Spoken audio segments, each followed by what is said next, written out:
আছে। রাফিকে আসতে দেখেই আরোহীর বাবা এগিয়ে গেলেন। তখন রাফি বলল, সামনে থেকে সরুন আঙ্কেল, বুঝতেই পারছেন আজ আমি কারো কোনো কথাই শুনবো না। আরোহীকে আমি নিতে এসেছি, পৃথিবীর কোনো শক্তি আজ ওকে আমার কাছ থেকে সরাতে পারবে না, তাই অযথা ঝামেলা বাড়িয়ে কি লাভ, সরুন প্লিজ। কয়েকটা ছেলে আরোহীর বাবাকে সরিয়ে দিল।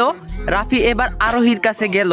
আজ আরোহীর বিয়ে বাড়ি ভর্তি আত্মীয় স্বজন, পাত্রপক্ষ চলে এসেছে, কিন্তু বিয়ে পড়ানোর আগ মুহূর্তেই রাফি নামের এই মুসিবত এসে হাজির হয়েছে। রাফি এবার আরোহীর সামনে গিয়ে দাঁড়ালো। তারপর আরোহী থুতনিতে হাত দিয়ে বলল, বাহ কি সুন্দর সেজেছিস রে আরোহী, দেখি দেখি বাপের লিপস্টিক পরেছিস, তাও আবার লাল রঙের।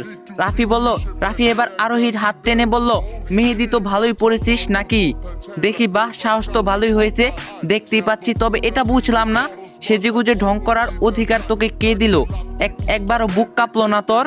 রাফির কথা বলার ধরন দেখি আরোহীর পরাণ পাখি উড়ে গেল, কারণ